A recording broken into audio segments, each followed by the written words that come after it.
va a llegar el gol del Arsenal. Ozil marca Mesut Ozil. Bellerín, otro defensor, otro disparo, Monreal, gol. Marca el futbolista español, marca Nacho Monreal. Pim pam pum. This is Arsecast Extra. Hello and welcome to another Arsecast Extra, as always, with James from Gutterblog. James, good morning to you.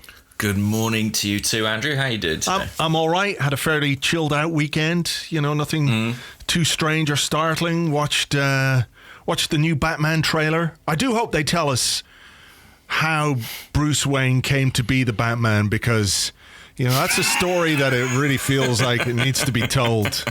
At last, someone will lift the lid on just why this billionaire chose to become the crime fighter he did. Do you know what he needs? Batman needs a podcast. He's got his own platform then. It'd be mad, wouldn't it? Welcome to my podcast. I'm Batman. How many times can they make Batman? I don't know.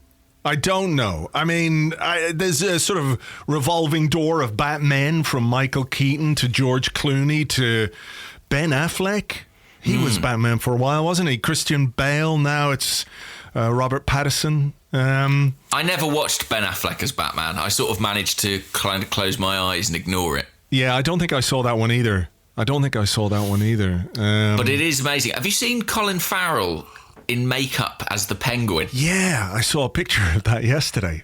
Mad. I mean, why pay all that money for Colin Farrell? Do you know what I mean? You could have just got some other bloke who looks more like that. Yeah, Danny DeVito, perhaps. Exactly. He's still available. He sure is. But yeah, I saw that as well. I had a good weekend. I had a weekend off, even though I didn't make an announcement on Twitter, you know, as journalists customarily do, of like, you know, taking a few days off. Hope everyone's well. So I didn't do that. I'm leaving Twitter forever, and I hope you all know that. Yeah. I'm leaving. I'll never be back. Except I know I have a problem. I know I have a problem with Twitter, and I don't deny it. You know, I knew I'd be on there anyway. But I did have a few days off.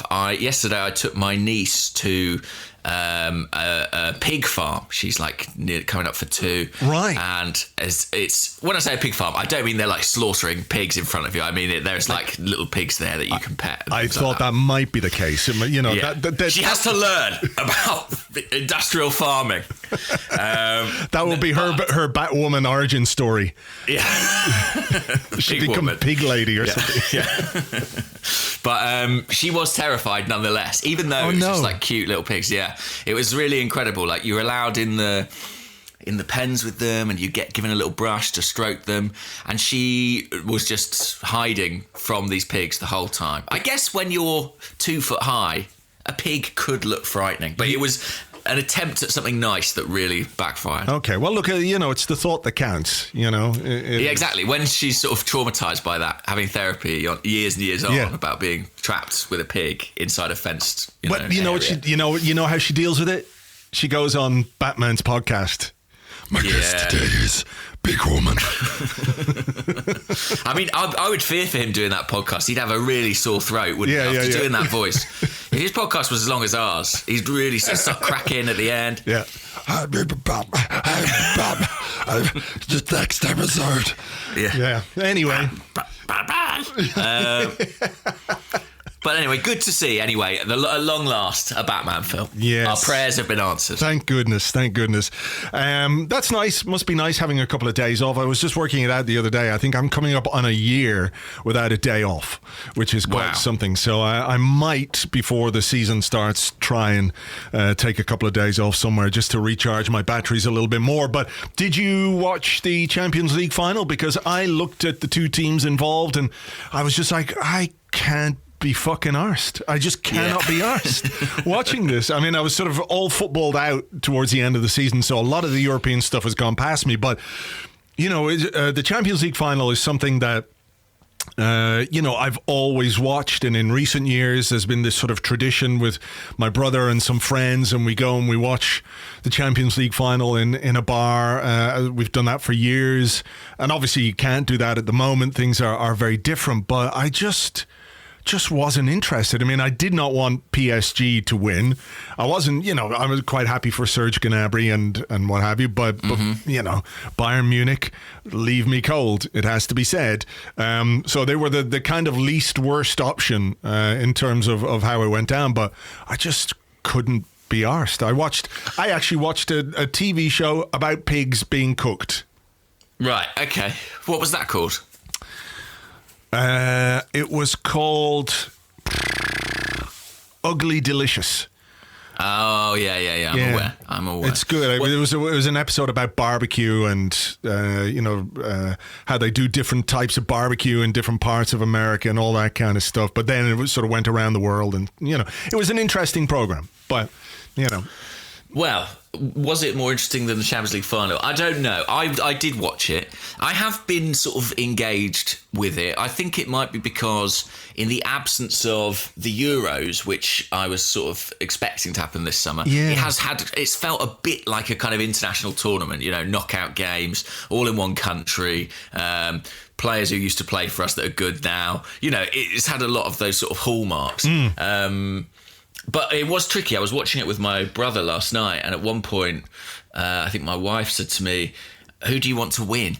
And I was like, I mean, it's really hard to choose. Yeah. I think ultimately I found myself slightly rooting for Bayern just because I think the way PSG have sort of, got to that point, maybe it's just the sort of, snobbery in me, but I find it a little bit more distasteful. And I guess Gnabry was out there, wasn't he? So yeah. I think I sort of went for Bayern. They won. Kingsley Coman scored the goal. Former PSG player. Yeah. And he started, of course, ahead of Perisic, who had been playing for Bayern until that point, who, of course, we were looking at signing when we signed Denis Suarez, January 2018. Oh, memories, James, the memories. I know. Beautiful times. Beautiful times. Where is Yannick Carrasco these days? Did he go back to Atletico? He went. I think he might have done. He turned up somewhere. Yannick Carrasco. No, he's still in China, according to Wikipedia. He can't get out of China, that bloke.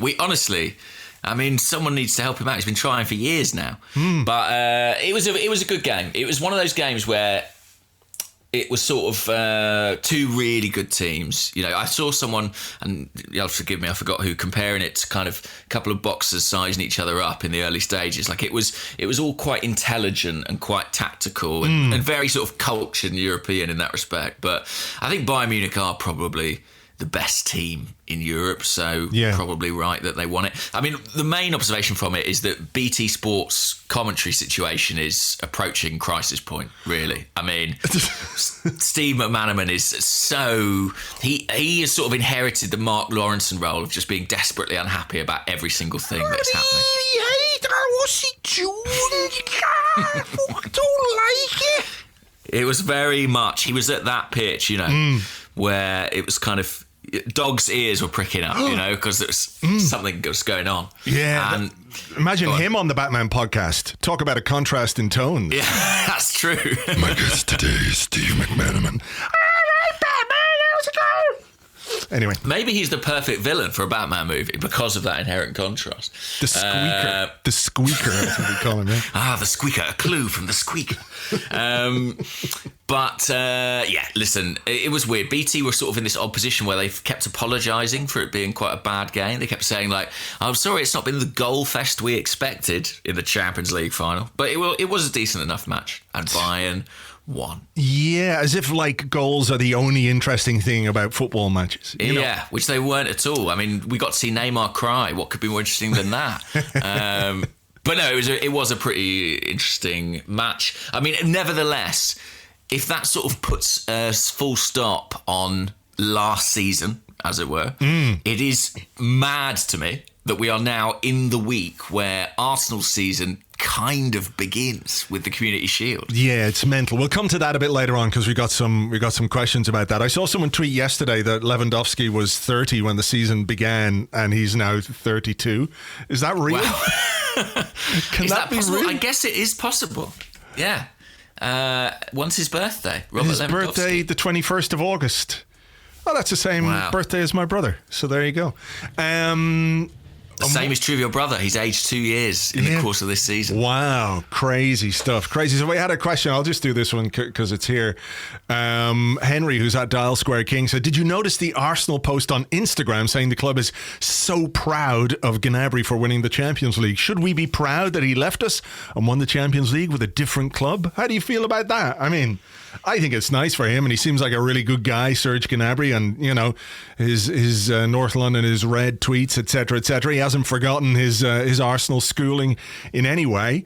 So I'm happy for him personally. I'm not sure as a club, should we be proud of that? I think we can be proud of his achievement, but I don't think we can be proud of our part in what led him to it.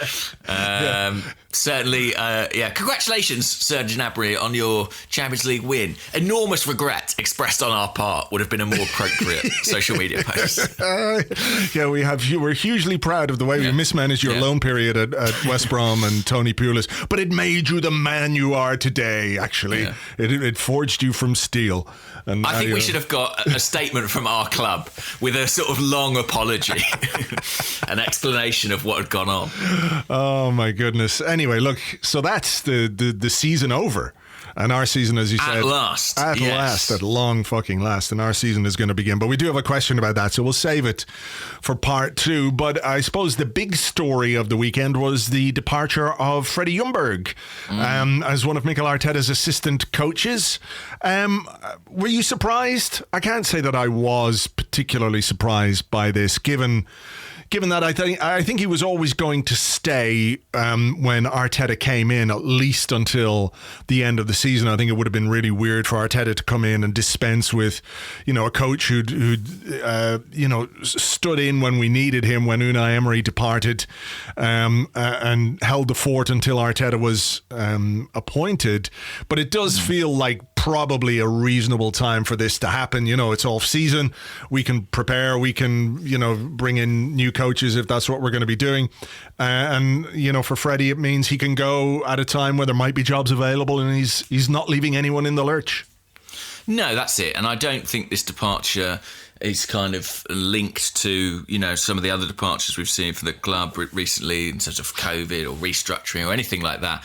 I do just think, the same as you, really, it made sense to keep him on. It gave Arteta an immediate kind of pair of eyes and ears who'd been around at the training ground prior, who'd seen what gone on. Someone who had a good connection as well with some of the younger players. I mean, look at the statement from Bukayo Saka and other people who spoke about the role Freddie played in their development. I think keeping him around made perfect sense. But it was clear, I think, in the course of last season that his role was in the background, shall we say. And, I know sometimes he was up in the stands, but I remember at the FA Cup final when Arteta was there and he was kind of celebrating with his immediate assistants, Albert Stuvenberg and Steve Round, and then Freddie sort of turned up in his suit.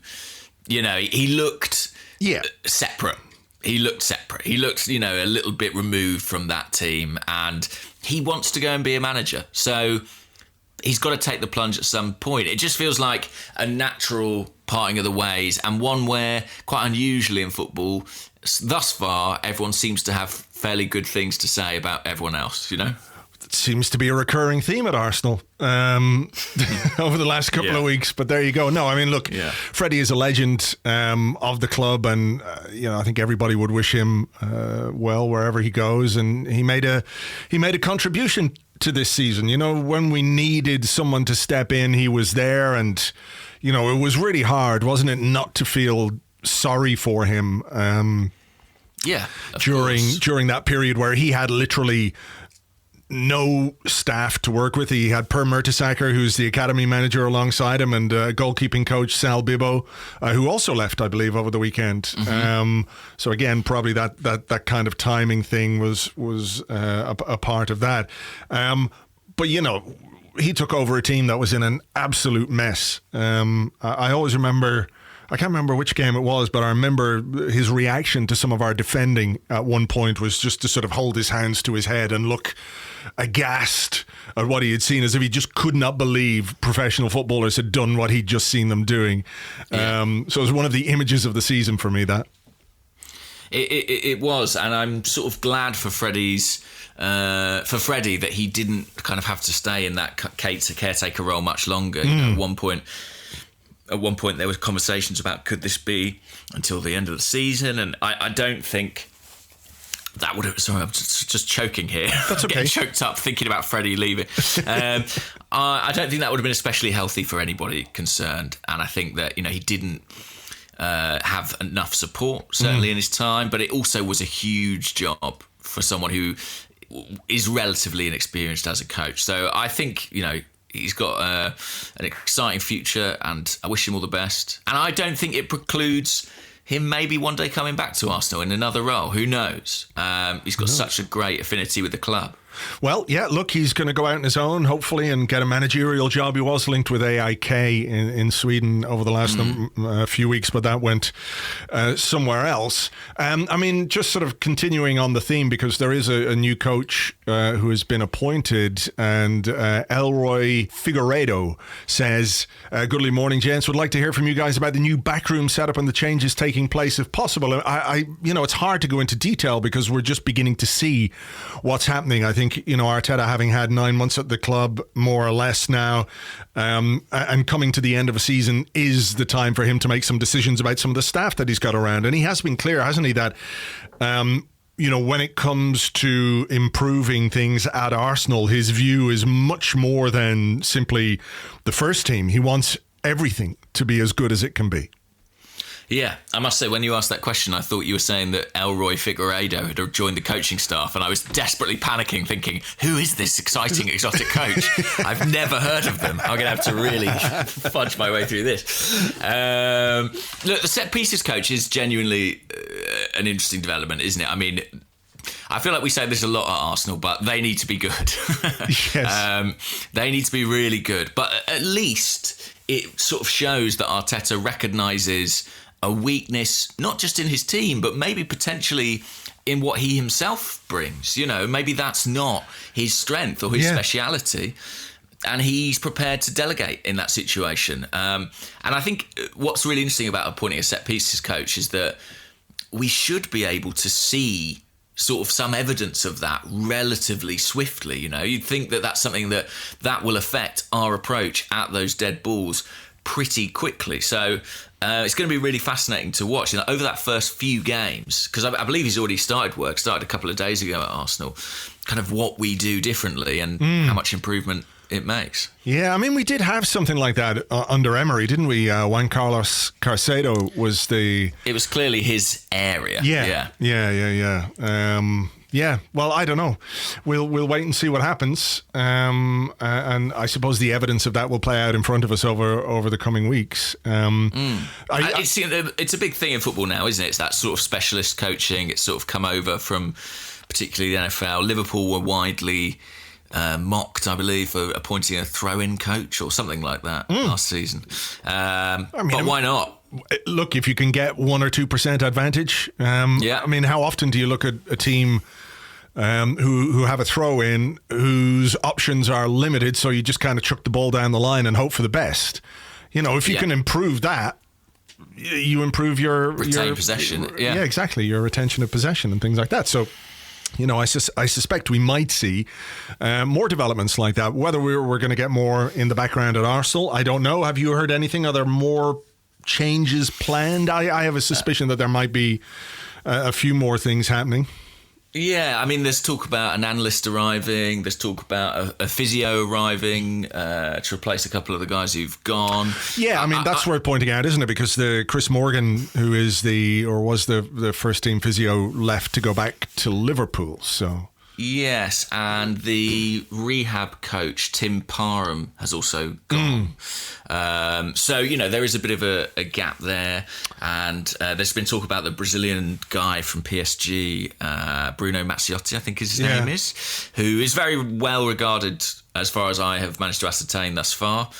Quite a tough nut, maybe, you know, someone a bit more in that sort of Darren Burgess mould, someone who's sort of quite disciplined in the way he approaches things, which you can see sitting quite well with Arteta potentially. So that will be interesting. I do wonder if he might add more kind of technical staff. He's obviously got Steve Round and Albert, who he's very, very close to, and they have an excellent working relationship. If they supplement that with someone else, I mean, the rumour that's been doing the rounds was Dennis, wasn't it? Yeah, I heard I only saw the rumour on Twitter this morning, so I have no idea how true it might be. Do you?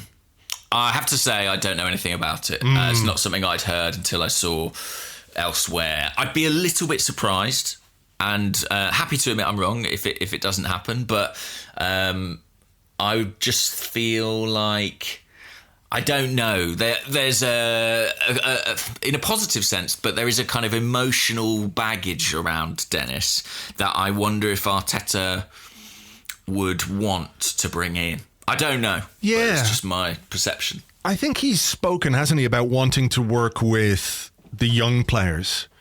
So I don't know if it would be something that would be a first team appointment. I'm not sure. Right. I mean, I could see, something alongside, working with Per maybe on the academy would be really interesting. I mean, they may add another goalkeeper coach. So Sal Bibo has been there for a couple of years. He came from Reading. He was actually appointed by Jerry Payton, I believe. So he's actually been there, through the whole of Unai Emery's reign and a little bit longer. And that's just a case of the new guy probably wanting his people, really. And Iñaki Caña has got his own approach to the goalkeeping coaching, and I imagine that'll be reflected in whatever appointment is made there. But interesting, I think that both he and the set pieces guy came from Brentford, and Brentford have been widely praised for a very modern approach to data and coaching and the structure of their B team, their youth team. I don't think us borrowing elements from them is coincidence, and I think that's probably quite a promising development. Okay, well, we'll see how that plays out. What else has been going on? I mean, we had the news about Gabriel too from Lille. Phone calls from Mikel Arteta. Edu doing the do and convincing his fellow Brazilian that Arsenal is the place to be. Yeah, I mean, that's something that's expected to go through this week.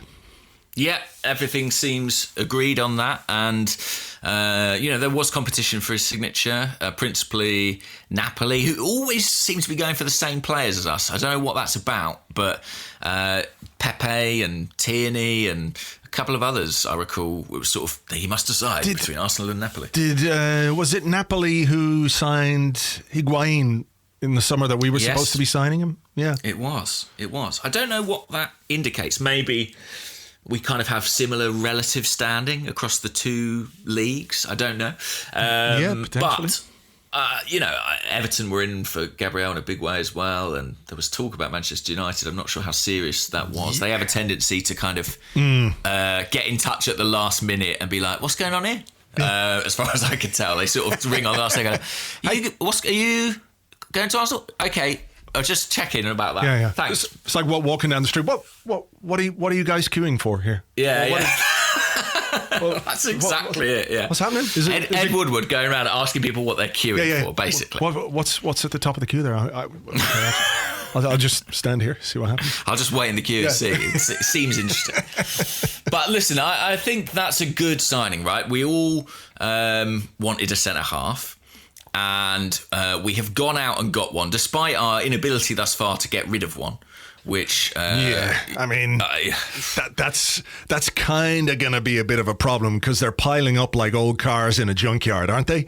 Incredible. We've got so many now. So many. So we've got Saliba, Luiz, Socrates, Holding, Chambers, Mustafi. Who am I forgetting? Mavropanos. We own Mavropanos. And we have Gabriel as well. Well, Gabriel coming in. So that's sort of, was Mavropanos gone? That'd be 7 at the club right now. Yeah. We're playing a back 3 by default, aren't we? We're just sort of desperately trying to... We're moving to a back 6. You've got to give everybody some game time.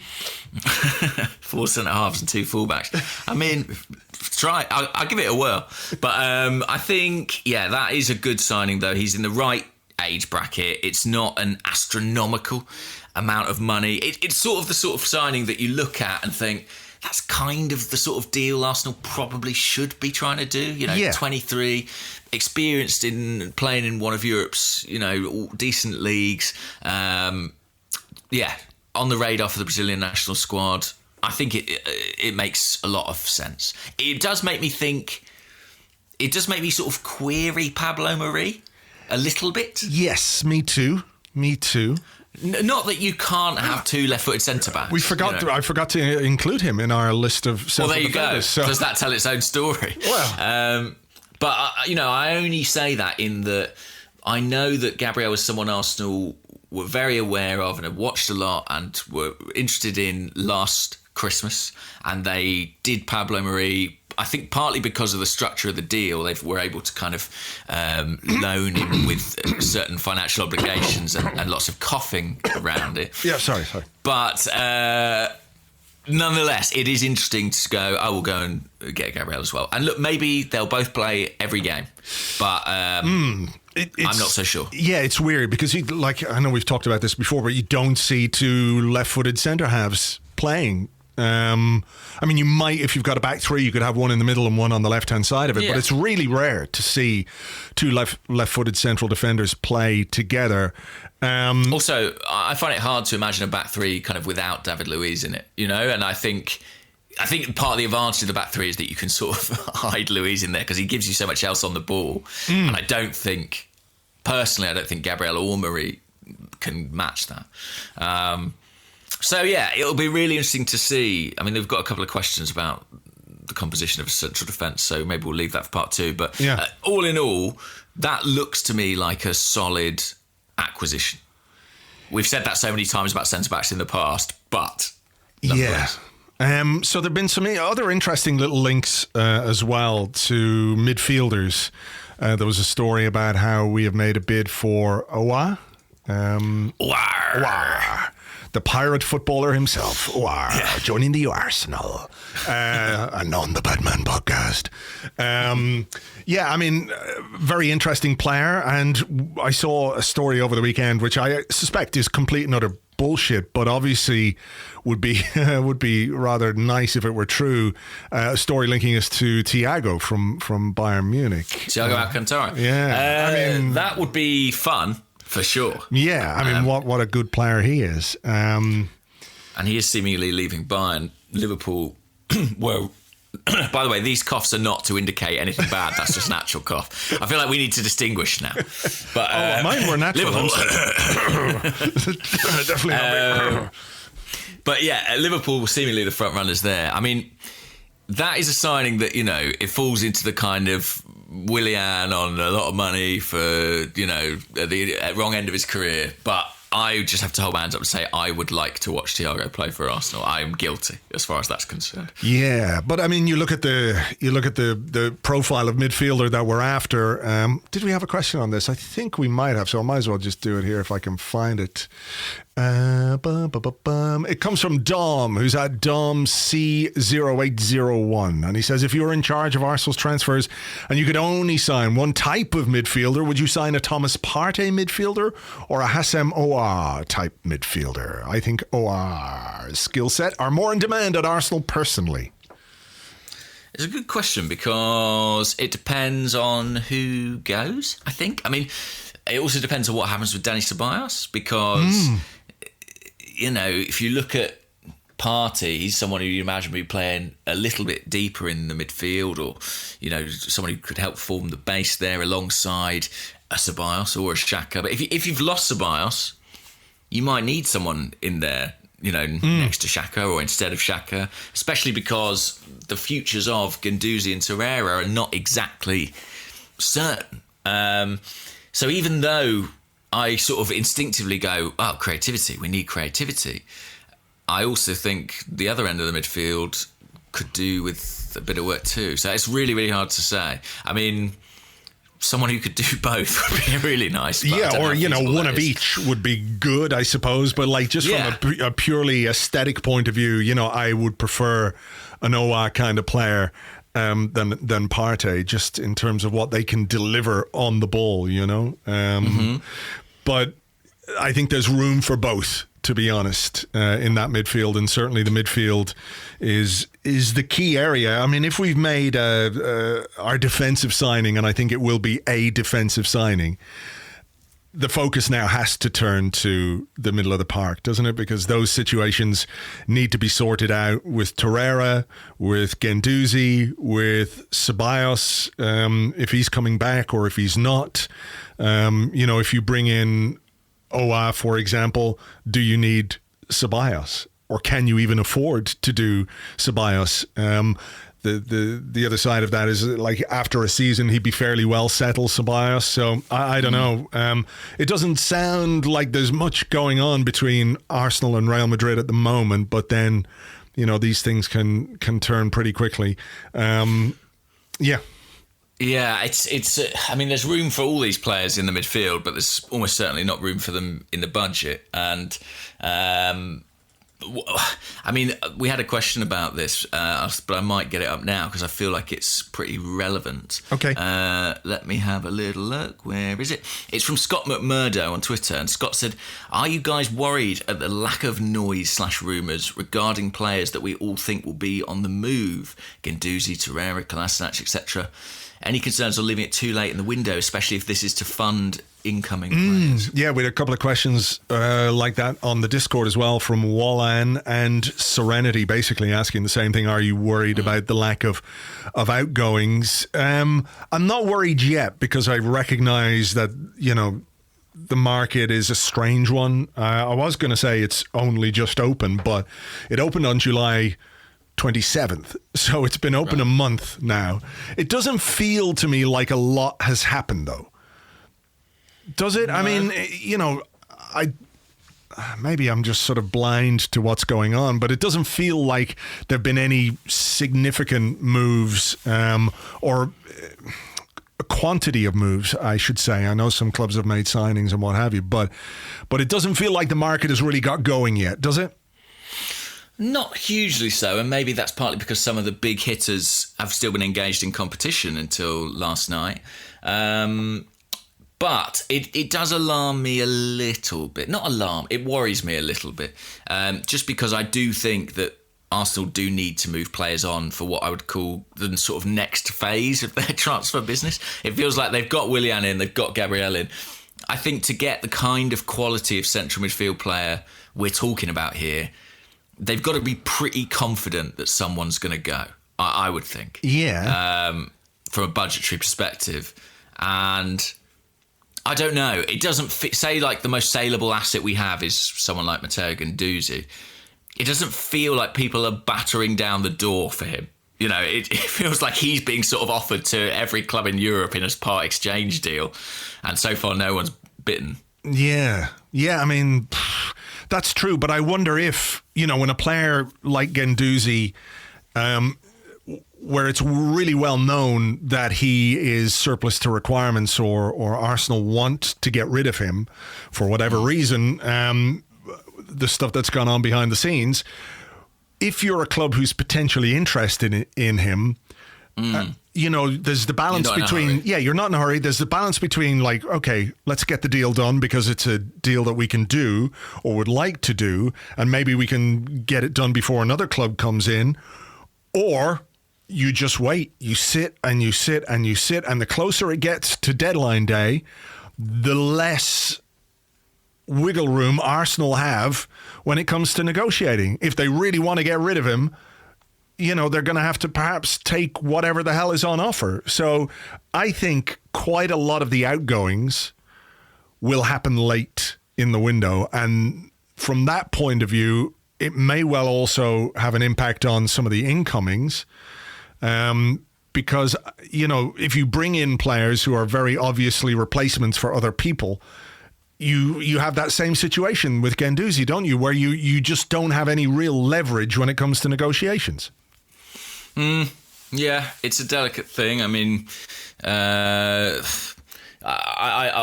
clearly he's going to go. Well, it seems almost certain.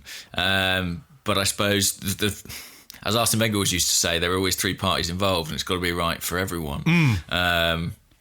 But I think that I just worry that the club will waver before committing to more spending until they have certain sort of financial guarantees in terms of who's going. And that's not something I know definitively, but it's just my impression. Well, we had a question, well, not so much a question, but a reminder from Amit Tooney, who says, you haven't done the net spend for this summer's transfers yet. Oh, wow. Eyes, the looky eyes emoji. He said, you also need to check how your predictions went previously. Well, look, that's too much to ask. A, I don't know where they are. B, I can't remember what they were. And I don't know even where to start looking. When did we last do it? Was it January? Was it last year? I can't remember. Somebody I don't know. Does he mean the score predictions for the end of the season? That's so far in the past now. Nobody cares. I think we did that. I think we did do the predictions. Maybe. Anyway, look, it's over. It's done with. Let's forget about last season. Let's look forward. Okay. To a bright Let's future. Predict the results of all 38 Premier League games. Starting with Fulham versus Arsenal. Okay, so we would net spend for this summer's transfers. So, what have we spent on Gabriel? What are people calling that fee in pounds? 30 million euros, there or thereabouts. Okay. Which currently is 27 million sterling. Right. According to this calculator. Okay. Okay. And so, I mean, the perverse thing about this, of course, is that we're probably calling Willian free, aren't we? Yeah, I mean, look, we're dealing with transfer fees here. We can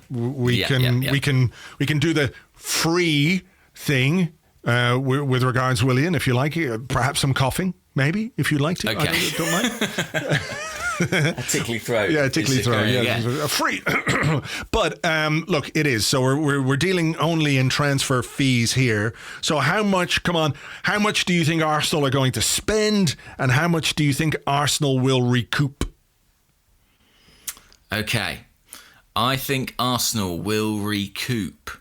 I like the way you're starting with the recouping. Yeah. It shows you've a sharp mind, James.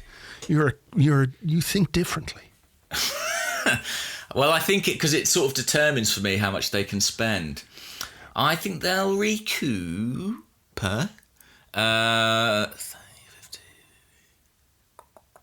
I'm going to say £65 million. Yeah. Wow. That's ambitious. That is. This is kind of. There's a degree of what I hope will happen here as well, but I can justify it. I can break it down. Go on. It's actually, the fees aren't that crazy when you break it down. I was thinking about 25 million for Guendouzi. Right. About 25 for Torreira. Right. About 10 for Emi Martinez. What? What are you talking about selling Emi Martinez? What are you hearing? What's the inside info? Tell me at once. I just think a goalkeeper will go. I just think a goalkeeper might go. All right. So you're at 85 million. Am I? Yeah. Oh, no, I'm not. Yeah, 25 for Guendouzi. Oh, no, you're not. Yeah. Sorry. I added one in there. I added in another 25 million on Ainsley Maitland-Niles. Right, so I've not got that. So right. I don't know.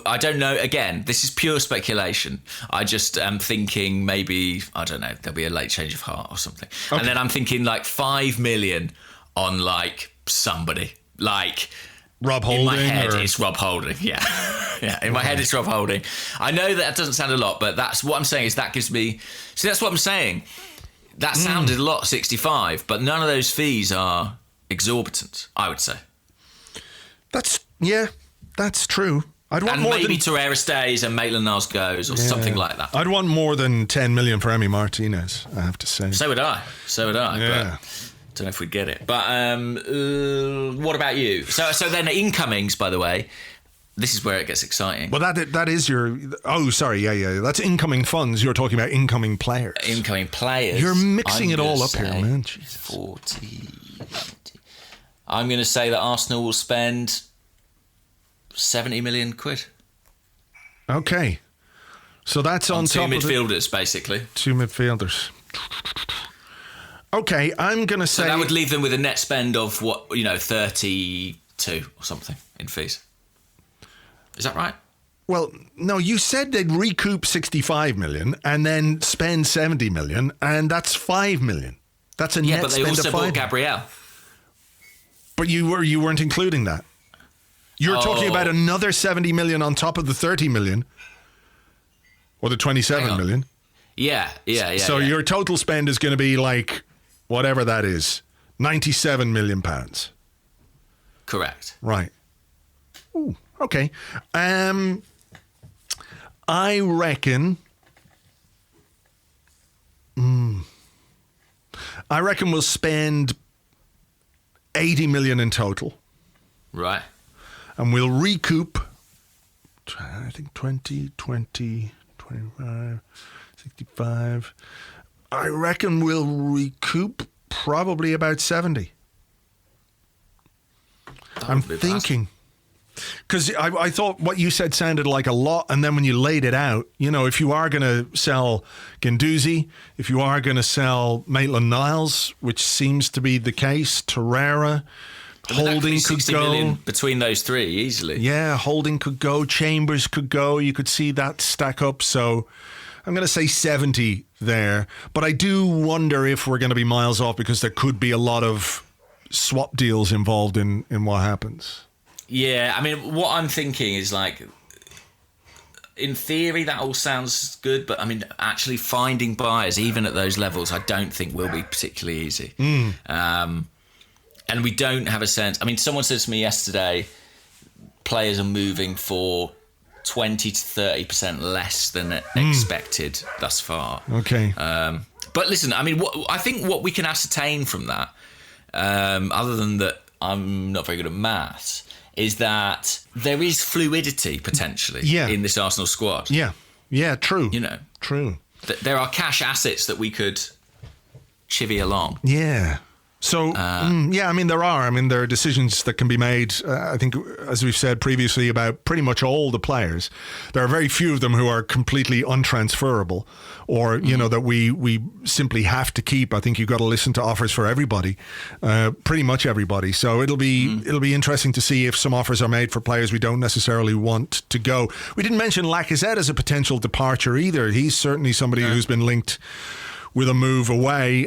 Juventus strongly linked with him, so we could be miles out actually in terms of what we actually bring in. We might be rich after this window. Yeah, as a club. Just don't spend anything and sell everyone, and all the financial problems are gone away. Stan and Josh will be super happy. As it stands, you've got a net spend of 22 million, and I've got a net spend of 10 million.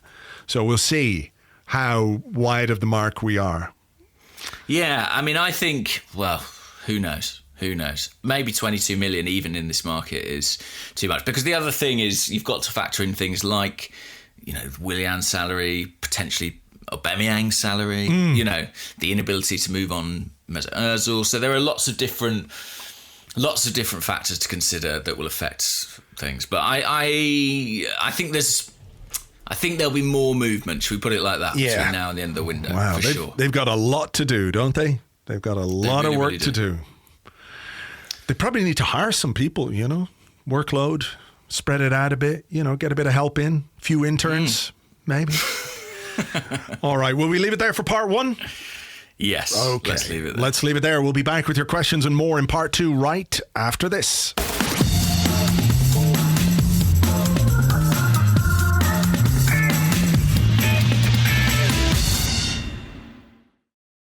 Welcome back to the Arsecast Extra. This is part two of the show where we answer the questions that you sent to us on Twitter at Gunnerblog and at Arseblog. Also on the Arseblog Discord chat server, which you get access to if you are an Arseblog member on Patreon. I forgot to do Facebook again, so I'm very sorry. I'm going to start with this one, though, James. It comes from Twitter. It comes from Kaleem Khan, who's at Kaleem_AK. And he says, what do you think our team will look like for the Community Shield game? Will Arteta rest players for the start of the season, or go for it and try and build confidence with a win? And there was another sort of follow-up kind of question on that. It comes from John Craven. Oh, he did it the news round, didn't he? He's _JRC 1992. I mean, it can't be the real John Craven, can he? The year of his retirement. No, I strongly doubt that is the real John Craven. Oh, my goodness. Well, yeah, he's still around, John Craven, so you never know. Who knew he was a massive gooner? Anyway, he says, do you know why Arsenal are having such an empty pre-season? Liverpool, for example, will have played 2 friendlies before the Charity Shield or the Community Shield next season, whereas we will have played none. 1 game in pre-season feels short. Should we be worried about being underprepared? So let's deal with the team for the game on Saturday first, and then our unpreparedness or otherwise. We're back talking about teams. So what can we say about the team? Certain people aren't going to be available. Gabriel, for example, presumably will be in quarantine. You would like to think. I think he has to be. So Bernd Leno, will he be available? I guess he will. That'll be an interesting one. Who plays in goal? Yeah. God, start with an easy one, eh? Yeah. I think it will be Bernd Leno. I just think that he is the number one, and I think he will still be regarded as such. So I'm going to say Leno. What do you think in goal? Yeah, I mean, harsh though.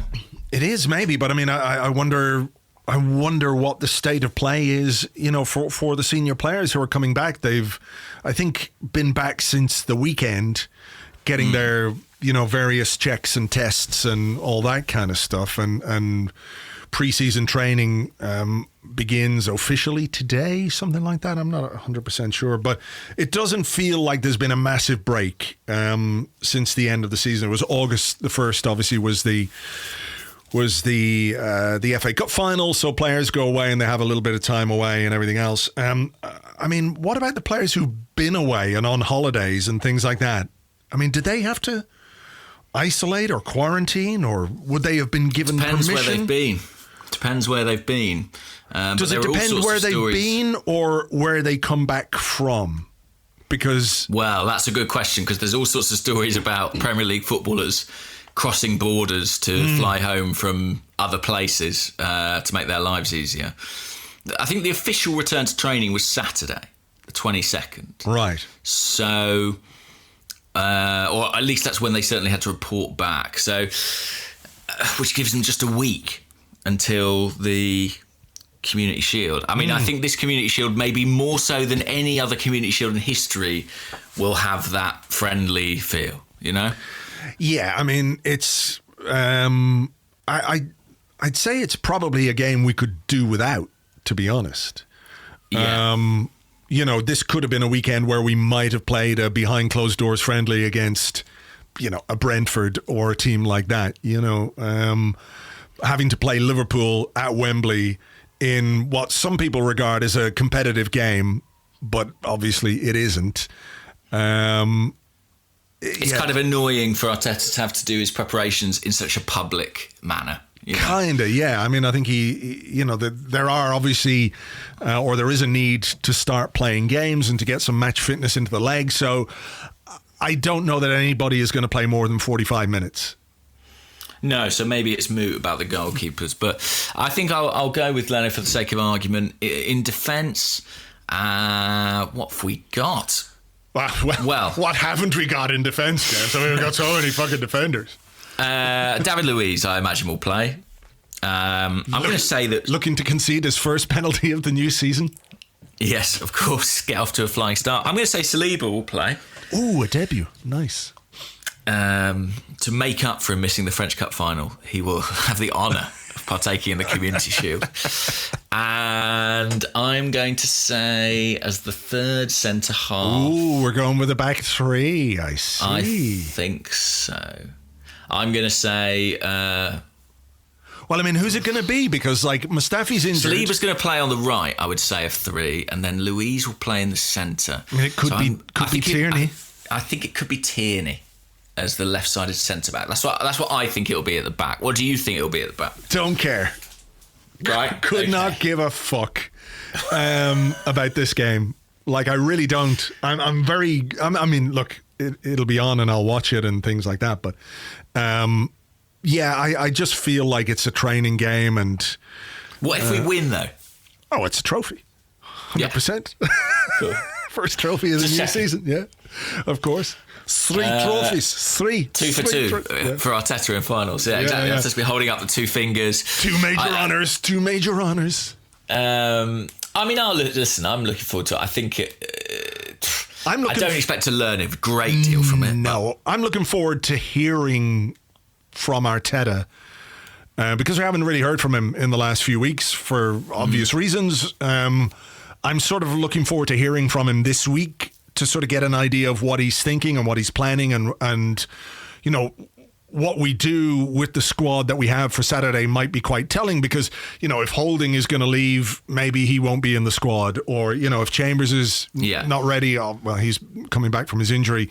Socrates, will he be in the squad or is he on his way to Napoli? What's happening with Torreira? Players that you want or are potential departures, can you run the risk of them, you know, twanging a hammy or doing something much worse in a game that doesn't mean a goddamn thing in the grand scheme of things? So who is available and who he picks? I mean, it would not surprise me at all if there was a smattering of senior players among a whole host of young academy players. Well, they've been training longer, the academy boys. They've been back a little while longer, I think an extra week at least. So will we finally see George Lewis take to the field in an Arsenal shirt? I mean, I'm only half joking. I do wonder if some of these guys might be involved. Would that not require a little bit of a, you know, consultation between, let's say, the 2 managers, where Mikel Arteta picks up the phone to old Kloppy there, you know, and just gives him a ring and says, look, come on, just, you know, what are we doing here? Yeah, what are we doing? Yeah. Are we taking this seriously or not? You know, are you going to play the good guys? You're going to play the Salah. We got a Salah of our own over the weekend, by the way. True. So there you go. Building the Liverpool way, I guess. But, you know, that kind of a conversation might be useful for Mikel Arteta when it comes to picking his team. Like if Klopp says, look, you know, we'll give some people a run out, but we're going to play some young players as well. You probably have a bit more scope to ease your senior players back into action because, you know, the last thing you need is, it's not that these guys are coming back like they used to, like footballers used to come back from their summer holidays packing a beer belly and, you know, pounds and pounds overweight. It's not quite the same thing, but at the same time, you need to sort of manage their fitness and get them ready for the start of the new season without causing any damage.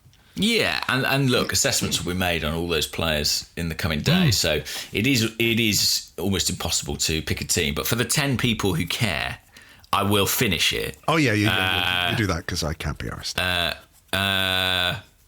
So wing backs, I'll say Bellerin and Saka will be the wing backs. Then I think it'll be Xhaka and someone else, Joe Willock maybe.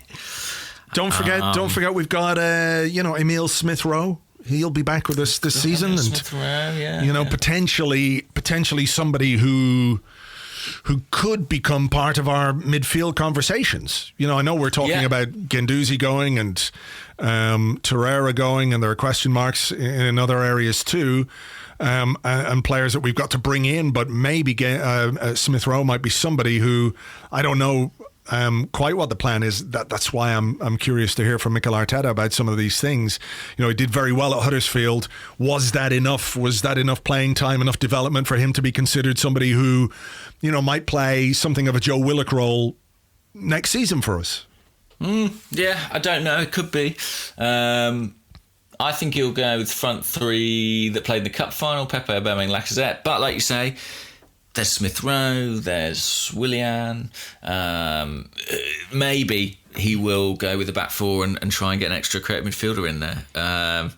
that will be one of the interesting things, having sort of been quite consistent with the back three towards the end of last season. Whether or not he kicks off this season with it, I think could be of some significance. Who's playing up front, did you say? I think the three guys who played the cup final, Pepe and Lacazette and Aubameyang. Really? Yeah, probably. Seems soon, doesn't it?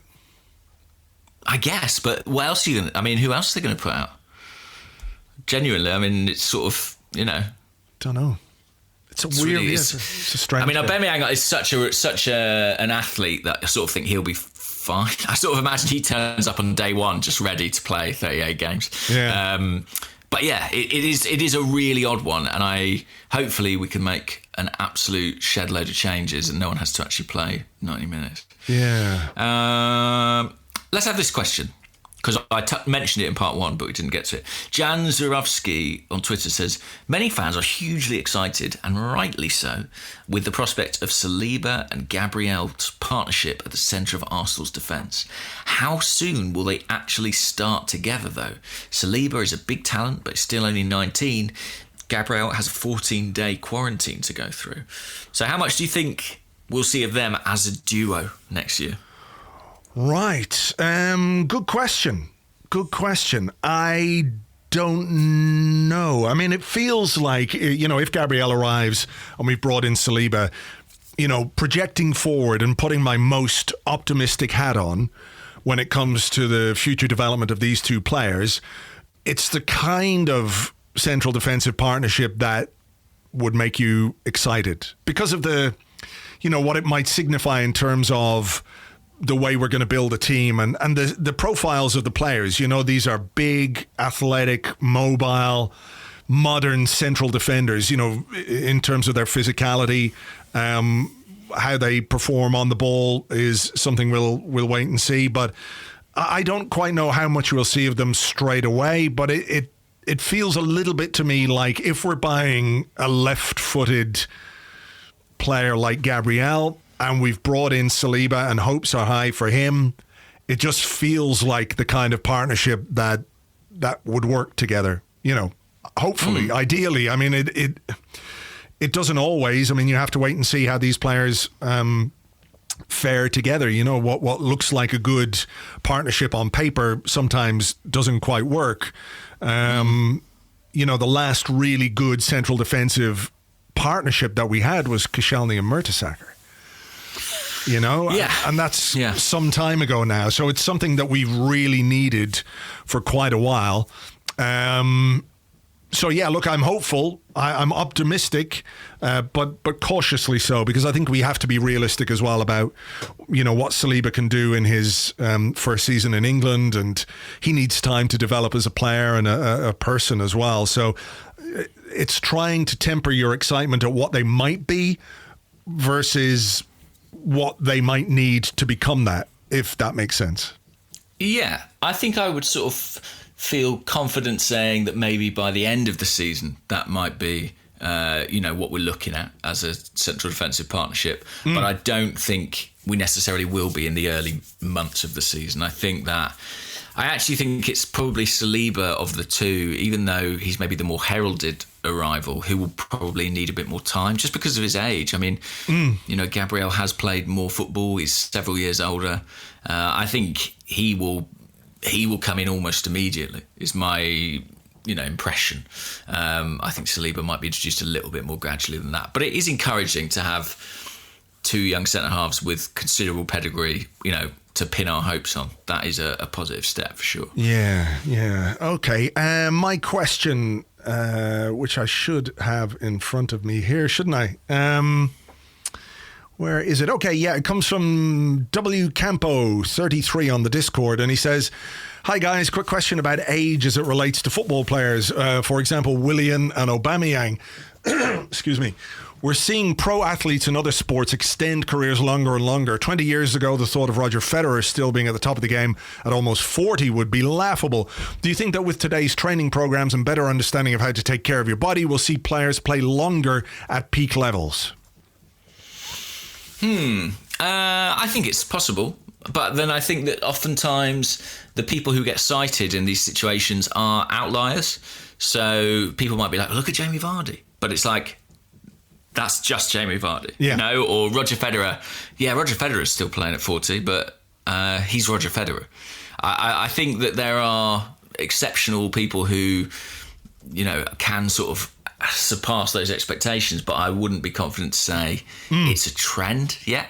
Yeah. Just because there's some high-profile examples. Do I think Aubameyang can be one of those? I do, and I have to hope so. I do think he can. What about you? I just think that there are always going to be some outliers, when it comes to footballers and professional sports. There are going to be some people who can play for much longer than others. But generally speaking, once a player gets to a certain age, the years catch up with them, and physically some of the things which make them top level go away, so I don't know that there's any miracle cure for that, but I do see the point that with proper training and health and nutrition and all of the science and all of the stuff that's available to top athletes now, it feels like if you really, really wanted to take care of yourself to maximize the duration of your career, you've got a much better chance of doing it. Yeah, that's true. I mean, I put this to a Premier League physio not too long ago, and I sort of had this impression as well. And I said, do you think it's getting easier for older players? And they were like, no, it's getting harder.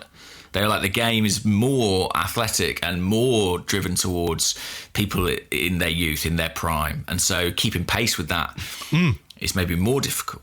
I think you could look at it two ways. I think Aubameyang is one of those exceptional athletes who could do it. By the way, just on John Craven's question about our empty pre-season, I saw a reply to his question on Twitter from Adam Hucklesby, who pointed out that while Liverpool would have played 2 games before the Community Shield, they did finish their season a week before us, right? Because we had the cup final. So it's just kind of a staggered preparation there. And also, I think while publicly we might look at Arsenal's pre-season and think, oh, crikey, there's not a lot going on, I think we know from our experience that, it's quite straightforward for a club to organise a behind closed doors game. And in these COVID times, that makes a lot more sense, right? That there'll be friendlies happening that maybe we don't even know about until they've happened. So I don't think that's a cause for particular alarm. And the problems we face are shared by every team in the Premier League.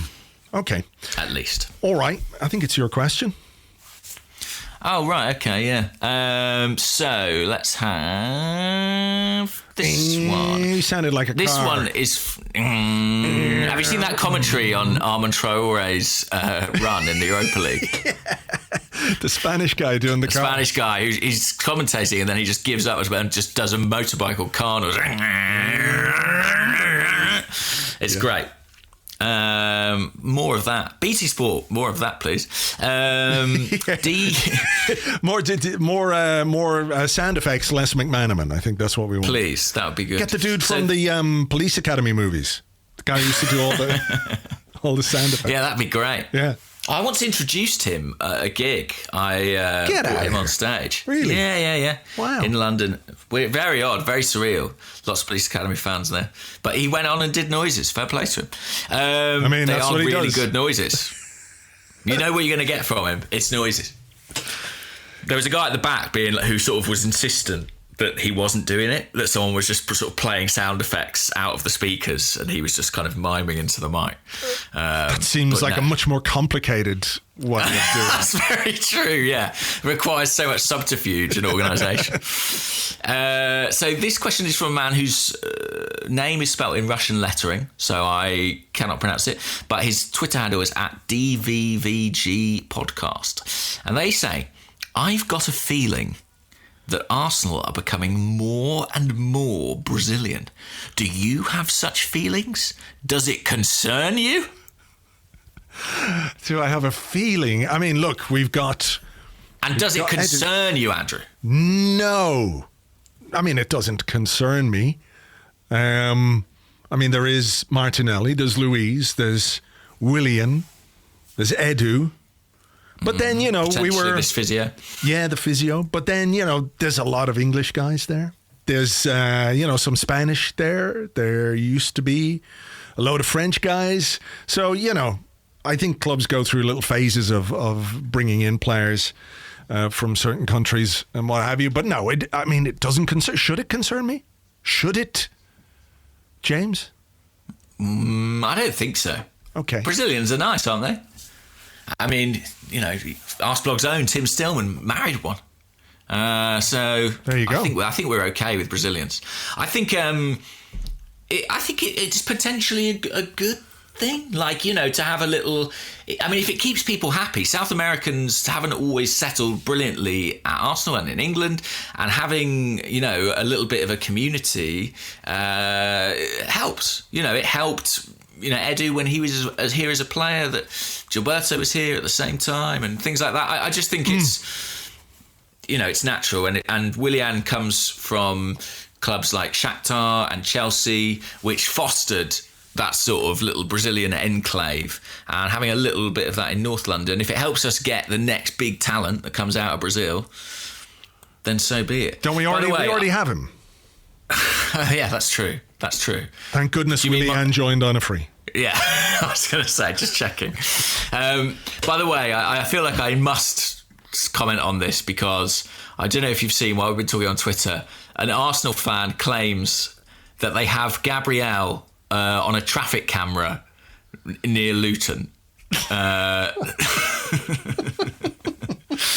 tracing his arrival. How mad is all this, by the way? I'm sure you saw the thing doing the rounds of the picture of Gabriel in a car and people sort of looking at the clouds out the window and trying to decipher where he was based on that. Or maybe you're just blissfully ignorant of the madness that has descended. No, I saw it. It is frightening. Potentially. I mean, look. Fair play to people who go to such lengths to try and uncover transfer information and what have you. I mean, I'm sure it helps pass the time and stuff. So it is a bit mad, though, If either of us are ever taken hostage, at least we can rest assured that the Arsenal online community will find us within minutes. If they feel so minded. If they're so inclined. They might just let us. There may be some debate about that. Yeah. But, the plastic bag that they have over James's head is from a particular shop which only sells typewriter ribbons. And it's in some place in a small village in Italy, so it must be from there. We'll track him down to there. The saw they've used to remove James's testicles has a for sale, a discount sign on it that can be traced. I mean, we will see, but yes, it is kind of amazing. I sort of I look at it in awe. Let's put it like that. Awe and fear. Okay, here is a question from Sarthak, who's at This Arsenal Week on Twitter. And he says, do you think signing youth players that were let go by other clubs is a good idea because they are mentally more determined to prove themselves as professionals and it might be their last chance? So to put it in context, we've signed a young defender who was let go by Tottenham. We've signed a midfielder who was let go by Huddersfield Town. Huddersfield, that's George right. Lewis was told, go find yourself a club in the Norwegian 4th Division, and he now is at Arsenal. And the kid that we mentioned earlier on, our very own Salah, was let go by Feyenoord back in February or March sometime, apparently because of a dispute over something or other, I don't quite know.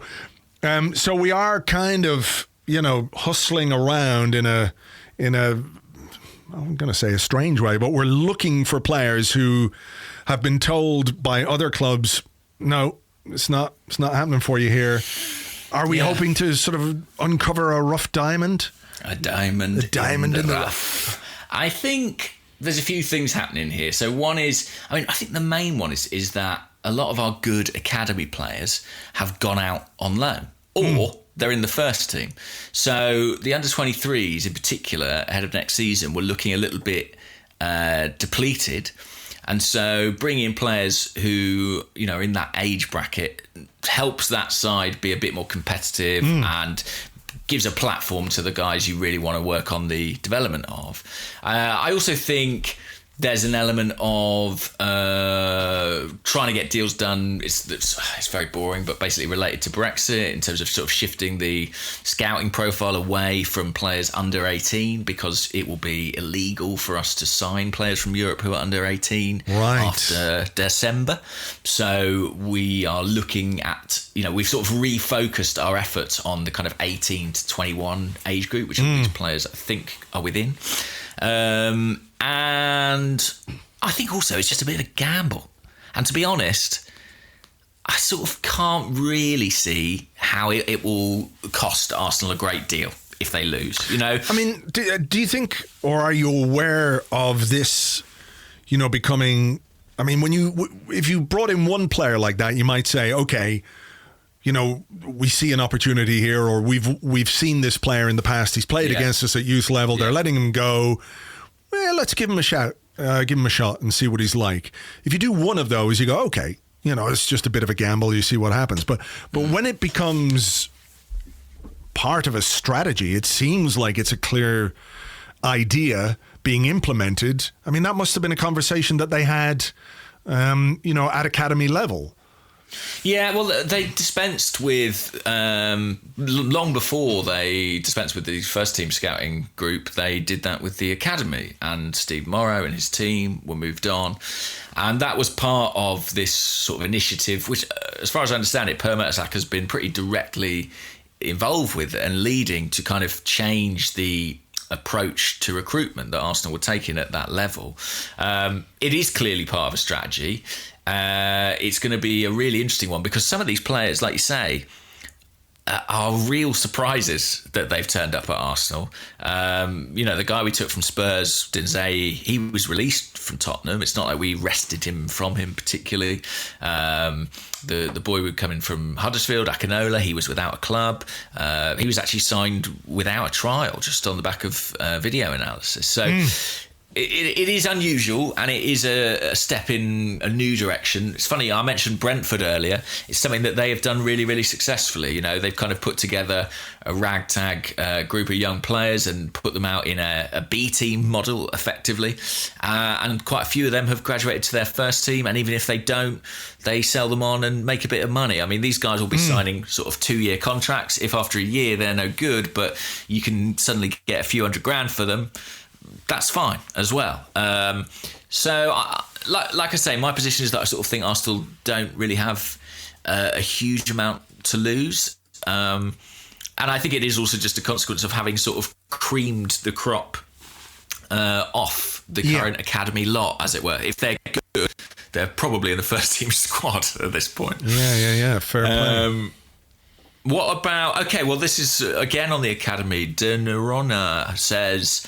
is the news that Sam Greenwood is potentially leaving and Balogun moving on worrying? Those are two big prospects on the way out. Don't know if you've seen this Sam Greenwood story. Yeah, look, I don't know, to be honest. Is it worrying? Look, I think we all have really high hopes for young players when they're coming through the academy. And the reality, of course, is that few of them will make it. And I say that as Arsenal have Nketiah, Maitland-Niles, Joe Willock, Bukayo Saka in the first team squad, Reece Nelson in the first team squad, who've made it, you know, to that level via the academy. So, you know, I don't know. I mean, look, for young players, you can get decisions right. A lot of the time you can get them wrong too. People have a lot of hope and expectation in some of these players that it never really quite turns out the way you think it will. So I'm sort of easy enough about departures at youth level, because I feel like the people making the decisions are good, if you know what I mean. I think Mertesacker is a very intelligent guy who, as much as possible, will want to keep the best players at Arsenal and find a way for them to make the breakthrough at first team level. But sometimes players want to leave for other reasons, you know. Might not just be about playing time, might be personal. So who knows? That's a good shout. I mean, Sam Greenwood came down 2018 from Sunderland, I think, and there has been some suggestion that maybe he didn't settle particularly in the south. I think Arsenal will get a fee not too far below £1 million for him, which, he's not set the world alight in his sort of year and a half or 2 years in the academy, so it's not too bad. So I can live with that. I think basically what you're seeing there with both Balogun and Greenwood, and I would rather Balogun stayed if any of them, but as far as I understand it, that situation still looks to be headed towards him leaving, not signing a new contract extension. You've got Eddie Nketiah and Gabriel Martinelli, who are both forwards, who are both not that much older and are both in the first team setup, and it does create a bit of a roadblock. And if Arsenal believe in those guys and want to invest in them, I could see why maybe the people just below are looking elsewhere. Is it your turn? It's my turn. At Geezy Peas, hello to you, on Twitter, RG. He says, what are your thoughts on the fact that there won't be legal access to live coverage of all games, despite the fact that the majority of season ticket holders / away scheme members won't be permitted to attend most games for obvious reasons, even though they're hoping to get some fans back in the stadium by mid-October? It feels weird, doesn't it? Having had access to all the games, to take that away, it does feel odd. And, I mean, even, to be honest, even the journalists, I mean, not all journalists are getting into games. So I don't know what I'm going to do. I'll be like you, scrabbling around, like all you little rats, scrabbling around for a stream. Somebody, please kidnap James now, Yeah. Take him away, put a bag over his head. I'll be found within minutes. But yeah, no, honestly, it's odd. And I think that the Premier League has an opportunity to address something that is an issue for them anyway. I mean, piracy is a real problem for the Premier League, and I don't blame anyone who pirates games that aren't televised. I completely understand that impulse. But, clearly they have an issue with it. But, well, this is a chance for them to take ownership of the situation and make sure fans can watch matches in a way that benefits everybody financially. I mean, it just seems a little bit mad to not do that at this point, don't you think? Yeah, well, I mean, if the reason we had all the games at the end of the season was because of the extraordinary circumstances, they're still kind of extraordinary. Like, this thing is still going on. It hasn't gone away. All the precautions that are required and needed, are still there in terms of, contact tracing and tests for players, and of course, all of those things are still there and will need to be there when fans are allowed back into the stadium, even on a limited basis. So I don't really understand why this should be a problem. Like, of all the things that they can fix at this moment in time, that seems like a really fucking easy one. They fixed it pretty quick when they needed to. Do you know what I mean? For Project Restart, something that we'd always been told was impossible. Yeah. Just happened. Yeah.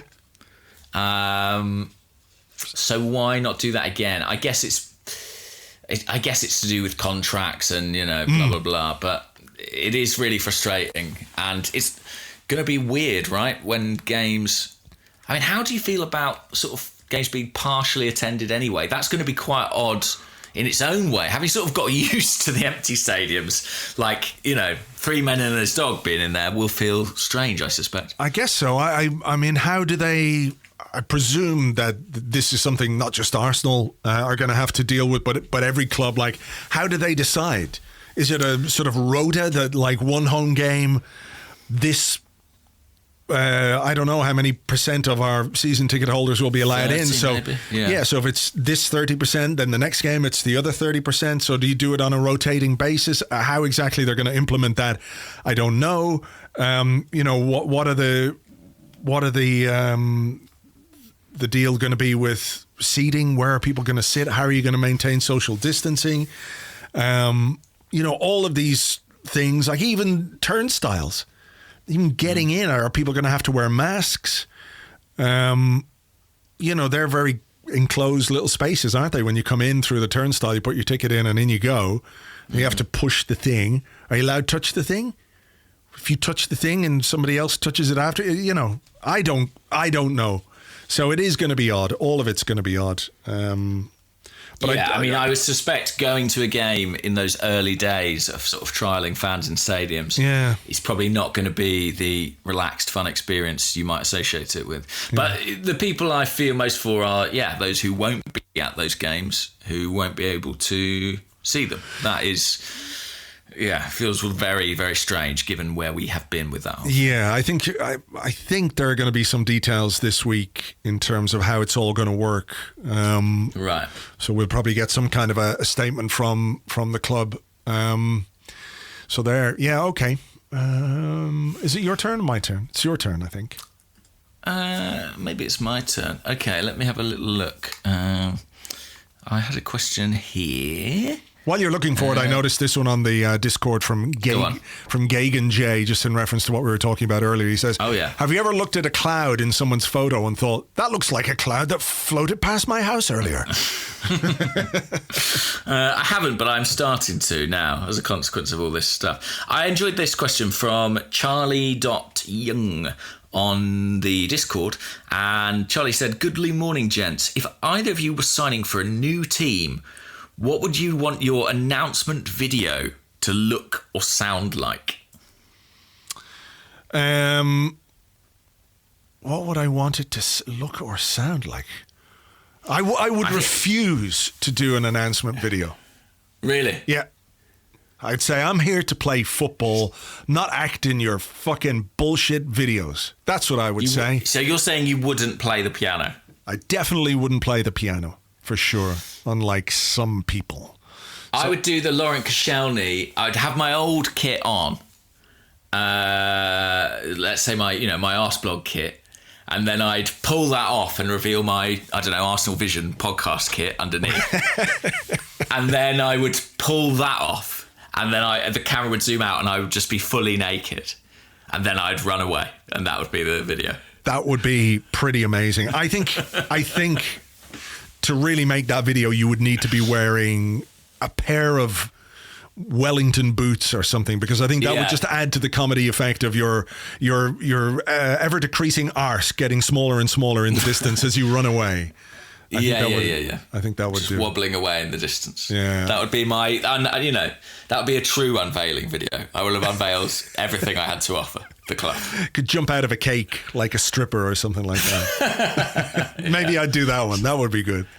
Okay, singing "Happy Birthday, Mr. President" or something like that. I think I have got a couple, because it feels like we're getting towards the end here now. Feels that way. Zach Tays on the Discord says, who would be the better duet? Gabriel Magalhaes and Gabrielle, or Willian and Will I Am? Great question. I have enjoyed I've done it myself, jokes about Gabrielle, and as I've done them, I think I said something about the unveiling video better be set to one of her songs. I can't remember. I can't remember any of her songs now. Can you? Dreams. Didn't she? Dreams Can Come True. Dreams. That's it. Yeah. And there's another one. Out of Reach. Out of Reach. That's the one. But what I was thinking to myself is, I'm sure we must have done all these jokes. But 5 years ago, or whenever it was that we signed Gabriel Paulista. Yeah. That's, I suppose, tells you something about the lifespan of a joke. It sort of dies away and then you get another chance to do it. But who would be the better duet? Gabrielle. I'd say the two Gabrielles for me, because Will I Am, he's many things, but he's not got a beautiful voice.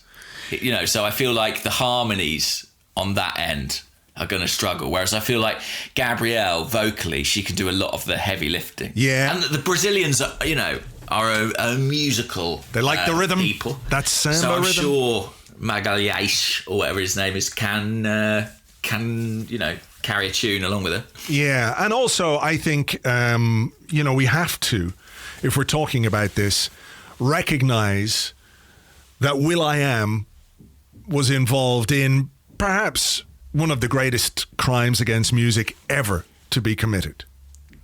Which was? Well, he was in Black Eyed Peas, right? Oh, right, yeah. And that fucking song. Where is the love? No, Tonight's Gonna Be a Good Night song. Oh. I got a feeling. Fuck that song. I thought of that earlier because forever. the guy asked the question about the Brazilians. Do you remember it said, I've got a feeling. Oh.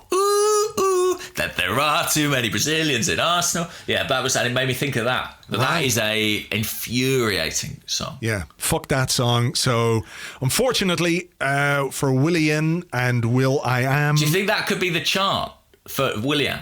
I got a feeling that Willian's gonna be a bit shy. It might. I mean, we'll have to ask the 30% of fans who are in the stadium to sing that. Get it going when fans are allowed. That'll be in. weird. Will they sing and stuff? Like, even though they all stood far away from each other, who knows? Would Willian do a Will I Am song for his initiation? If he doesn't, then he's missing the trick. Disgrace. Yeah, an absolute. Willian does Will I Am, and Gabriel will come in and do a Gabriel song. So, okay, final one. Yeah. I've got one here. Final one from Daily at Daily AFC, and that's DALEY and not every day. Just so people are aware of that. He said, we've seen Martinez and Torreira firing up the coals for some barbecue action recently, and Aubameyang was at it this weekend too. So out of the Arsenal squad, who would you most like to visit for a barbecue, and who would you least trust to sort of cook over the coals? Who would I most like to visit for a barbecue? Yeah. I mean, I have to say, I saw... a couple of weeks back, Aubameyang had his sort of big barbecue party. You know, where everyone had the dyed red and white hair and the Arsenal shirts on. Yeah. And everyone sort of thought, oh, this must be the new contract. And then the announcement didn't happen. But that looked like fun. So I think that would be my choice. Although, Emi Martinez, I mean, the Argentines are good with meat, aren't they? Yeah. It's a speciality of theirs. Yeah, they're the only country in the world to actually have meat. So really? Yeah. They invented meat. They invented meat. So, you know, they're just naturally gifted when it comes to cooking it. Do you have a counter argument for anybody in the Arsenal squad? In terms of like who would be bad? Who would be a bad barbecue? Yeah, all good. I mean, I don't think I'd go to let me see. You probably wouldn't go to Hector Bellerin's barbecue because there'd be no meat on offer. There wouldn't be any meat, no. It'd just be like grilled courgettes. Yeah. I have to say, though, you know, I've had a few barbecues this summer, and cooking veg on the barbecue is good. I highly recommend. Nice, right? Like, obviously people do corn, but been doing asparagus on the barbecue. Oh, okay. It's great. Just get I got this little tray with holes in the bottom of it, and you can just put the asparagus in, bit of olive oil and salt, and it cooks away really nicely on the barbecue. Okay. I would say that I wouldn't want to go to, with the greatest of respect, Joe Willock's barbecue. And why not? I just like, Joe doesn't strike me as a barbecue cook. I think you'd end up having to do all the cooking. That's it. Like, he could supply the stuff. I'd be quite happy to cook. I don't think he can get it. I don't think he can get it lit and get it going. Yeah. I'll be honest with you. Maybe he doesn't have the experience. Yeah, and I would say probably that. Would you say David Luiz would he use like a gas barbecue? Do you think just for convenience, or would he, with his Brazilian heritage, consider that, you know, a crime against barbecuing? Who would be the gas barbecue guy out of the Arsenal squad? Guendouzi? Yeah, why not? Let's label him with that. He's on the way out. Yeah. We don't like him anymore anyway. So we've turned on him. Yeah. Not only is he a bad guy behind the scenes, he uses a gas barbecue. For goodness sake. That's what the Arsenal will be briefing to all the journalists. They'll be like, sources have indicated that Arsenal lost patience with Guendouzi when they discovered he was using a gas barbecue. That was said to be, you know, the straw that broke the camel's back. Yeah, Mikel Arteta and Edu were so shocked. Arteta refused to speak about it in press conferences, but behind closed doors. Guendouzi was summoned to a meeting with Edu to apologise for using a gas barbecue. Probably uses a hot plate on the gas barbecue as well. He refused to apologise. Yes, expected to move to a club more tolerant of his barbecuing tendencies. Oh, PSG. Probably. Yeah, absolutely. PSG are the gas barbecue of football. That's what they are. Right. Shall we leave it there? I think we should. Let's. We've had a good old run. We have indeed. This is the last one. Well, the last podcast. Oh, yeah, before your kidnapping, of course. Be gentle. Whoever does it, just be gentle. Well, if they want Arsenal to win, they won't be. That's the concern. That is true. But they've got to keep you going. You've got to keep you alive for the course of the season. You'd be like that guy from Game of Thrones, just cutting bits off you week by week. Arsenal need a win, badly in need of a win. James loses another digit. I mean, terrifyingly, the people most inclined to do that might be the Arsenal fans, right? Because they want me to suffer.